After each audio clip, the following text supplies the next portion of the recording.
I overheard them as I was walking out of the bedroom. No drama. No raised voices. Just Haley's voice floating in from the hallway. Syrupy and cruel. The kind of cruelty you only use when you're trying to make someone else laugh. She stood there in her robe, holding a coffee she hadn't brewed. Megan, her sister, her audience, her mirror, smirked beside her with that petty energy she carried like a handbag. They were whispering, but not really. Whispering loud enough that I was meant to hear. He just lives here, Haley said. Not lives with us. Not my husband. Just lives here. Megan giggled. Oh my God. Like a roommate? And then Jessica chimed in. 14 going on 40. He doesn't even pay for anything. Riley followed without missing a beat. He's not even really part of this family. It was a practiced act. Their little hallway stage. They didn't flinch.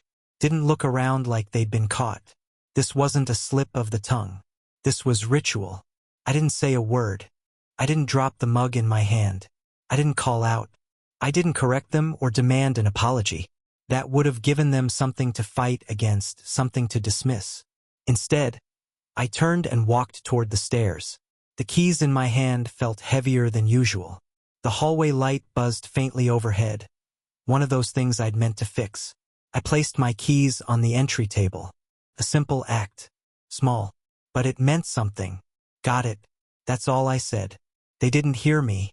Or maybe they did. It doesn't matter. I wasn't speaking to them. I was speaking to myself. To something deeper inside me that had been asleep too long.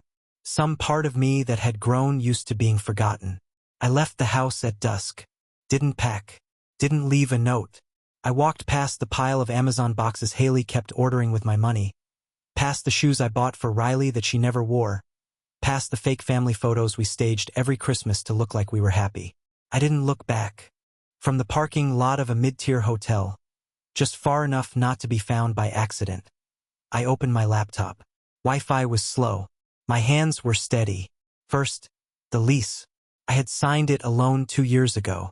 Haley had poor credit, too much debt in her name, and I was the one who bailed her out when the last place evicted her. I didn't remind her of that when she moved in. I wanted peace, not leverage. But now I had both. Termination request sent. 30 days notice, backed by 2 months' rent already paid. I left the deposit behind. Second, the bills. The electric bill was under my name.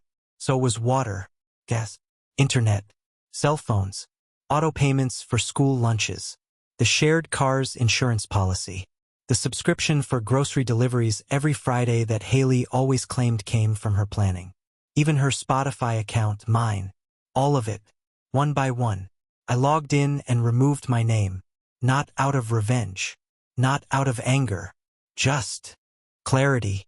The school portal took longer. Riley's name was listed with me as the primary emergency contact. I had signed that line when Haley forgot the registration deadline. My number was still there under father. I changed it to none. The email field, blank. Legal guardian? Not me. Not anymore. I didn't feel cold. I felt clean. My banking app was next. I canceled 3 auto transfers, Jessica's tutoring fund, Riley's allowance card, and the family groceries account. I had created each of those slowly over the years. Quiet generosity. Little financial guardrails. Haley never asked where the money came from. She just praised the timing. Praised herself for being organized. Now they were gone. The systems were unwound, the net pulled back. Silence doesn't mean surrender. Sometimes it's just the sound of your dignity waking up. I remember staring at the laptop screen as the final confirmation email came through. Your payment method has been successfully removed. Simple, clean, indifferent. I closed the laptop, leaned back against the wall, and listened to the hum of the ice machine outside my hotel room. Some father across the hallway was coaxing his toddler to sleep. Gentle tones, soft shushing, real effort. I wondered if he knew how fragile it all was. If he knew how easily you could be erased from your own household. Haley used to say I was too serious. That I needed to lighten up when the girls made jokes at my expense. That sarcasm was just their love language. I used to laugh along. Swallow it down. Tell myself it was normal for stepkids to push boundaries. But there's a difference between pushing and cutting. And they had cut me long ago. I remembered the first time Jessica called me, not Dad. She had been 12. Angry about something trivial, Wi-Fi, a ride, a forgotten snack. You're not my real dad, she snapped. You can't tell me what to do. I had smiled, tried to play it off. No, but I'm here, aren't I? She rolled her eyes. So is the couch. Riley laughed. Haley told them to stop, but not firmly. Not enough. She never did. Every time they crossed a line, she'd explain it away. They're just girls. It's hard for them to trust. And I believed her. I wanted to believe that love was something that could be earned with patience. That time would fix the cracks. But time doesn't fix disrespect. It just teaches you how long you'll endure it. And I had endured enough. That hallway moment, it wasn't new. It was just louder. A final confirmation of what had always been unsaid. That I was a visitor in my own life. That my labor was welcome but my presence wasn't. I wasn't angry. I wasn't heartbroken. I was done.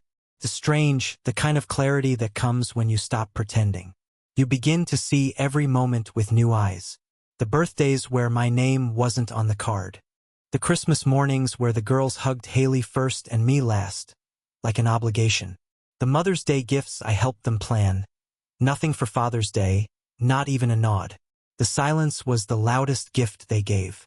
People like to talk about sacrifice like it's some noble thing. But sacrifice without recognition isn't noble. It's invisible. And I had made myself invisible to survive. The quiet stepfather. The reliable provider. The man who didn't ask for thanks because he was too busy holding everything up. But now I was letting go.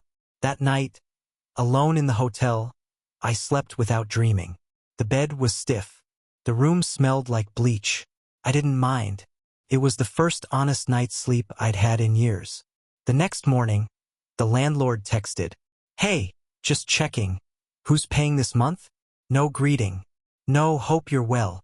Just the question that always comes when the person holding the structure up walks away. I replied, "Not me.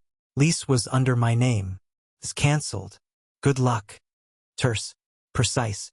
No emotion. I was done explaining myself to people who saw me as a wallet, not a man. By noon, the school called. Voicemail first, then a follow-up email. Subject, urgent. Contact info needed. Message, Dear Mr. We're trying to confirm the primary legal contact for Jessica and Riley. Our records list you as their guardian. Please advise ASAP. I replied with a single line, not the legal guardian. Please contact their mother. I didn't even sign my name.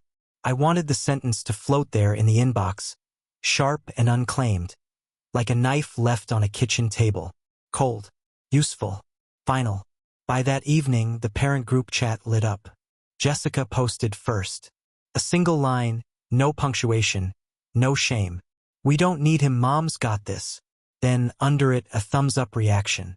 Haley. That was the moment I deleted the app. Not just muted it, deleted it. Removed myself like bad code. I didn't belong there anymore. Maybe I never did. The absence wasn't loud. No one messaged me directly. No one asked what happened. That silence? That was the real confession. When a man disappears and nobody calls, that's when you know who you were to them. I sat on the edge of the hotel bed that night, staring at my phone screen, watching it remain blank. Haley didn't reach out. Not once. Not even to ask why. Not where are you? Not can we talk? Not even why did you leave? That told me more than any argument ever could. A woman who notices your absence but doesn't miss you, that's not your partner. That's someone who already replaced you in her mind. Probably years ago. They didn't need me. They made that clear. But they needed my name. That's what came next. 2 days later, a neighbor texted me. "Hey man, just FYI. Some guy came by asking for you. Said he needed to confirm some mail still comes in your name. Didn't look like a friend." I knew what it was about. Bills. Probably Riley's iPad payment plan. Or that overdue dental procedure I signed for without hesitation because Haley didn't have time to deal with it. I texted back, "Thanks. If you see him again, tell him to shred anything with my name on it." He sent back a thumbs-up emoji. I could feel the awkward silence even through the screen. Nobody wants to get involved when the provider disappears. 5 minutes later, my phone buzzed again. A message from an unknown number.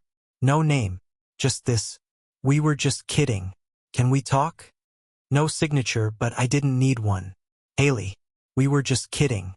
That's what she called it. Humiliation. Served fresh in front of her sister and daughters. Now sanitized into a joke. The kind of joke that empties a house. I didn't reply. I left it on red. That word, kidding, hung there like a smoke alarm someone disabled, beeping in the background of a burning home. We were just kidding. No one laughs for fun when they think you're watching. They laugh to test how invisible you are. And I had passed their test. I let the phone fall beside me, screen still glowing with that hollow message. The city outside the window hummed. Traffic, sirens, the quiet drone of other lives still being held together by men like me. Men too tired to keep asking for thanks. I closed the blackout curtain, blocked the light. The room dimmed into something real. She thought she could reach for me like flipping a switch. She thought I was just cooling off. But I wasn't cooling off. I was evaporating. That night, I logged into the last few systems I had built to keep their lives stitched together. The car. The shared sedan they all drove. The one Jessica used to get to theater class, the one Riley slammed the door on every time she was mad, the one Haley never maintained but always expected to be full of gas. The title was mine. So was the insurance. I logged into the account and removed Haley from the policy. Her license number vanished from the screen like it had never existed. Jessica's learner's permit? Deleted from the list. I scheduled a tow. Not immediate. Just a polite little request. 3 days from now. Pick up from the house. Reason? Owner retrieval. I'd let them figure it out when they saw the flatbed truck in the driveway. Then came the girls' streaming services, Hulu, Netflix, all of it tied to my name. Jessica had 3 profiles across different platforms. Riley had her own watch list labeled, "Do Not Touch." They used them like air, like water, like they had always existed. Gone. One click. I didn't even change the password. I just canceled the billing. Let the platforms fade to black. Let the next login screen be a wall. It wasn't revenge. It was honesty. They said I didn't pay for anything? Fine. Now I didn't. Funny how fast the world feels when you let go of everyone else's weight. Later that night, I poured a glass of tap water and stood at the window of my hotel, watching the lights blink across the skyline. No one was calling. No one was apologizing. No one was saying they were wrong, because this wasn't a family falling apart. This was a man finally accepting the family was never built around him to begin with. Haley had once told me, "You're the glue that holds us together." She used to say that in bed, wrapped around me like a compliment. I thought she meant it. But glue doesn't hold people together when they don't want to stick. It just makes it harder to walk away. They thought I'd be back. They thought I'd crawl, tail tucked, card in hand. They thought I'd beg for their half-hearted respect again. What they didn't understand was that the silence was the message. My absence was the reply. They laughed in a hallway. That was their line. I walked out. That was mine. Every day that passed, I felt something loosening inside me, a knot coming undone. The pressure in my chest that had lived there for years, gone. And yet I still caught myself thinking about them. Not with warmth, with clarity. I thought about the time Jessica rolled her eyes at the birthday dinner I planned. Said it was cringe when I sang. Haley laughed, told me not to take it personally. I thought about how Riley used to tell her friends that her real dad was in another state. How she introduced me once at the door as Haley's husband, never my stepdad, just a stranger she tolerated. I thought about every time Haley sat in silence while they cut me down, while they mocked the man who worked late, who paid early, who never asked for anything but a seat at the table. That silence wasn't neutral.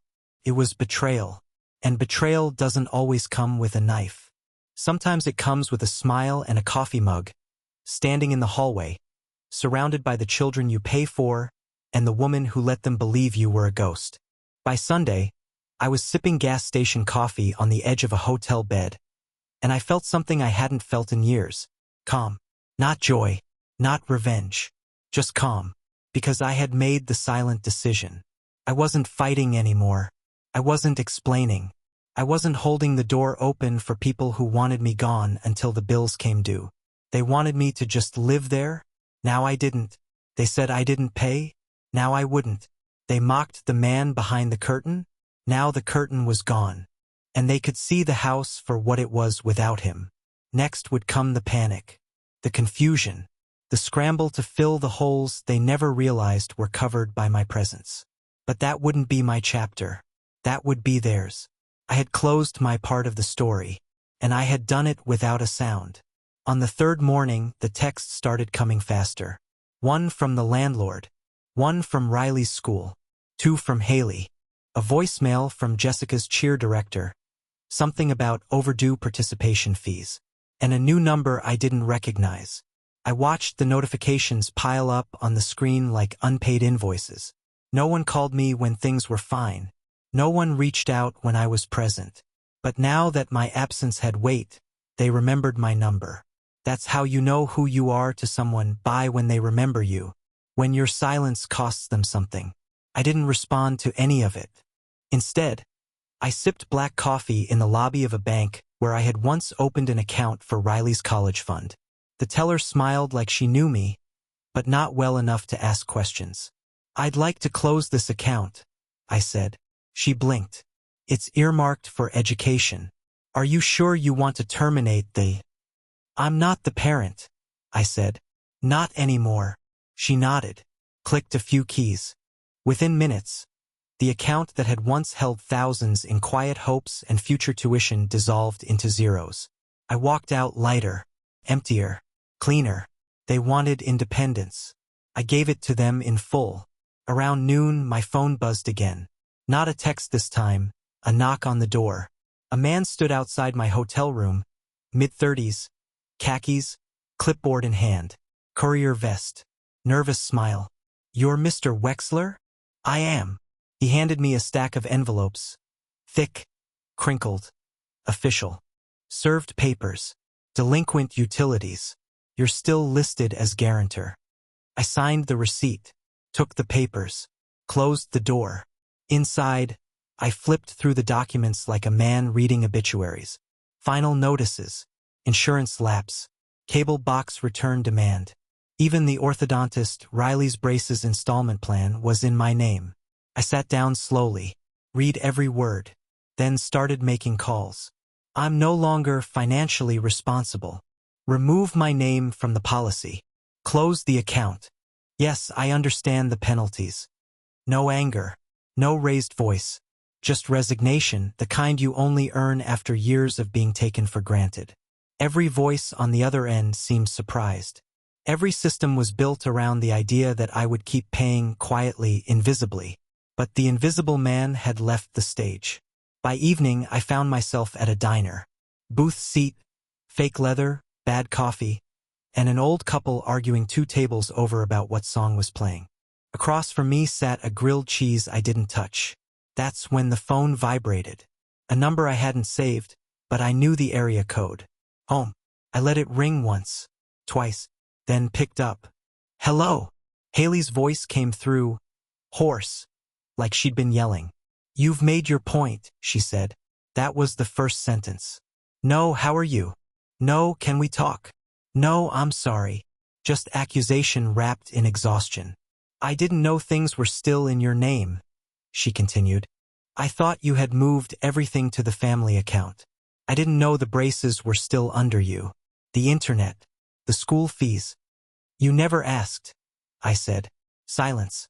Then, "Jessica's locked out of her school portal. Riley missed cheer tryouts. The car insurance lapsed. She couldn't get to her biology exam. Are you happy now?"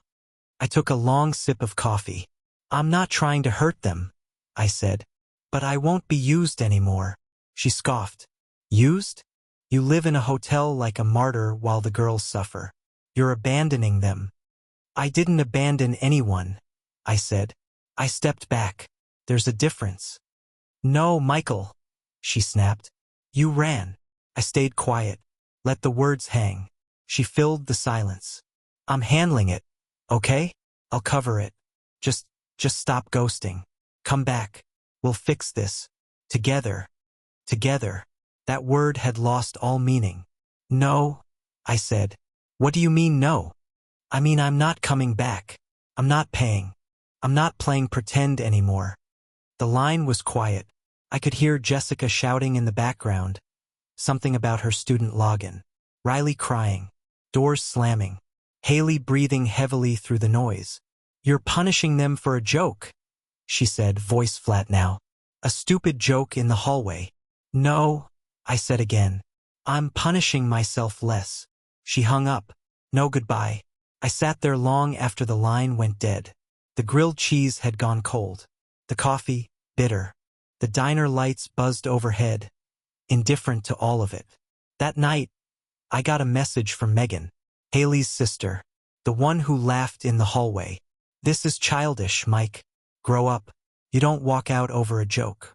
What kind of man abandons a family? I didn't respond. I just blocked the number. Because the kind of man who abandons a family is the one who realizes it was never his to begin with. The kind of man who watches every effort get twisted, every sacrifice reduced to nothing more than background noise in someone else's story. They never called me dad. Not really. I remembered birthdays. I funded vacations. I fixed broken sinks. I sat in the bleachers when their real father didn't show. I paid for prom dresses, tutoring, root canals, therapy. And the whole time, I let them forget that someone was paying for it all. Now they were remembering. The next morning, the hotel lobby clerk passed me a note, scribbled by hand. Man with a beard asked for you. Looked pissed. Said he was Riley's dad. Wanted to talk. Todd, the ghost. Of course he showed up now. With things falling apart, the deadbeat always rises like smoke. I tossed the note in the trash. If he wanted to talk, he could stand in the long line of people who'd forgotten I existed until the bills showed up. That afternoon, Haley texted again. You're seriously going to make us lose the car? I didn't reply. 5 minutes later, I put in a transfer for the insurance. It bounced. Jessica can't get to school. I have work. Riley has a competition. Is that what you want? What I wanted. I wanted one meal where someone thanked me. I wanted one parent-teacher meeting where I wasn't asked if I was just the stepfather. I wanted a moment, even one, where I wasn't a walking wallet dressed in quiet clothes. Instead I got that hallway, that laugh, that dismissal. He just lives here. I had heard those words in my sleep. Now I heard them in hers. That night I drove by the house, not to go in, just to see. Lights were off in the living room. Jessica's car wasn't in the driveway. The porch was dark, trash cans still full, dead grass in the yard. The same hedge I trimmed every weekend without thanks, now overgrown. It wasn't mine anymore. A single envelope sat crumpled in the mailbox. My name still on it. I didn't take it. I drove off. In the mirror, the house got smaller and smaller until it vanished into the dark. Back at the hotel, I lay on the bed, staring at the ceiling. The hum of the mini fridge, the ticking of a cheap wall clock. The room pulsed with quiet, and in that silence, I felt something change. I wasn't angry anymore. I wasn't waiting for them to understand. They didn't need to. The bill had come due, and for once it wasn't being paid by me. By Sunday, I was sitting on a rented balcony in Austin, Texas, sipping coffee from a chipped white mug. The river moved slow and brown beneath me, flat as polished glass. The sky was the kind of gray that doesn't threaten rain, just makes everything feel unfinished. I didn't feel victorious. I didn't feel proud. I felt like a man who had put down a load he was never meant to carry in the first place. That morning, Haley sent her final message. You made your point. If you don't want to be in our lives, don't be. But don't come back when they're successful and ask to be part of it. It came at 6:27 a.m. I read it once, then deleted it. I wouldn't be back. And I didn't need their success to validate me. I had already paid for it. Let her cling to the story that I walked away because I couldn't handle a joke. Let Jessica believe I was just bitter. Let Riley say I abandoned them. They were all rewriting the truth already. That's how you sleep at night when the hand that fed you finally closes. But I remember every minute. Every shift I picked up so they could go to summer camp. Every Saturday I spent assembling furniture while Haley scrolled her phone. Every dinner I cooked. Every payment I scheduled. Every late-night drive to a rehearsal or a practice or a sleepover that ended early. And not once, not one single time, did anyone say, "We see you." The thing no one tells you about being a stepfather is this. It's the only job in the world where success means being invisible. Show up, shut up, pay the bills, don't expect gratitude. Don't parent too much, that's not your role. Don't parent too little, now you're distant. Be there but not there. Be generous, but don't expect to be remembered. They say love is unconditional, but that's not true. Respect has conditions, and I had finally hit mine. The house had emptied quickly after I left. Jessica moved in with her friend's family when the utilities shut off. Riley stayed with Haley's mother, the woman who used to refer to me as "what's his name." Haley texted from borrowed phones at first. Then she stopped. A week later, the car was towed. Another week, the landlord changed the locks. 3 weeks. The school district sent a withdrawal notice for both girls due to unresolved legal guardian status. Everything I used to hold up had collapsed in sequence.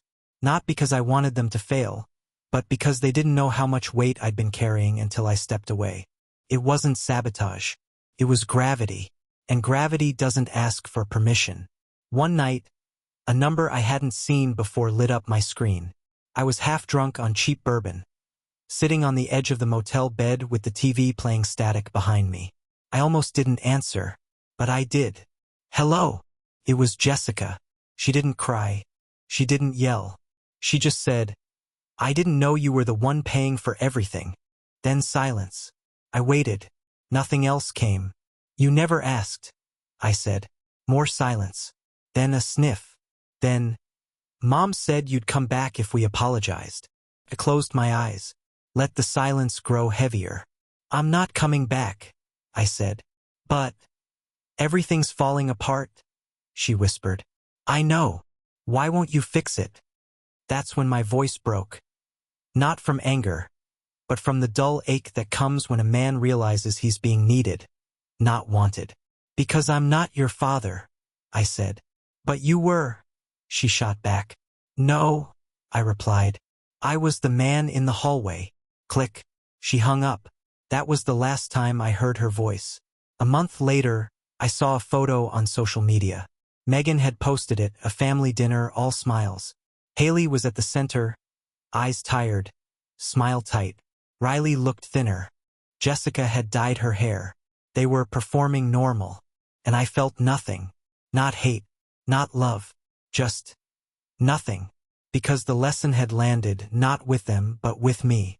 You can give someone everything, but if they don't value you, it won't matter. You can pour yourself into a family, but if they only see the water, never the well, they'll act surprised when it runs dry. I had been the well, and I had run dry. Sometimes, I catch myself staring out windows and wondering if they ever truly knew me. Did they know that the old baseball glove in Riley's closet was the same model my father gave me before he left? Did they know the reason I always made Sunday breakfast was because my mother couldn't afford it growing up?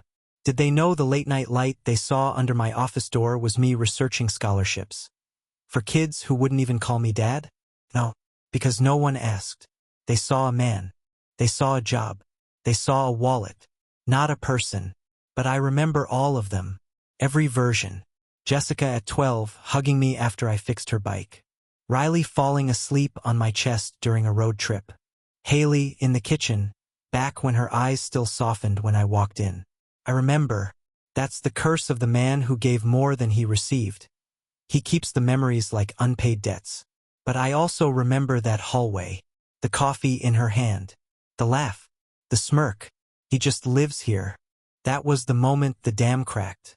They thought it was just a line, But that's how collapse begins, not with an explosion, but with the quiet realization that no one sees you anymore. That's when I stopped showing up. That's when the bills started to speak louder than my voice ever had. Real freedom isn't when they stop talking about you. It's when they stop expecting you to pay. And now they don't expect me at all. That's how I know I'm free. I don't check the mail anymore. I don't look at the calendar for their birthdays. I don't keep track of their lives like I'm still footing the bill. They wanted to move on without me, so I let them. Now they get to carry themselves. Now they get to remember the man they erased. Not with rage, but with silence. And I get to live with the clarity that comes after you stop begging to belong. So here I am, on a quiet balcony, the river barely moving, my coffee growing cold in my hand. And I ask you, whoever you are reading this, was I wrong to leave? Was I wrong to stop paying? Was I cruel for choosing dignity over sacrifice? Or did I just finally accept what they had been saying all along, that I was never part of the story they were telling, just the man underwriting it? Tell me, if your presence was mocked, your love ignored, your labor invisible, would you have stayed? Or would you have walked like I did? Would you have chosen peace? Or continued buying a seat at a table where no one saved you a chair? I made my choice. I paid the bill. And then I left the check on the table unpaid. Because sometimes the only thing more dangerous than being hated is being tolerated. And I won't be tolerated anymore.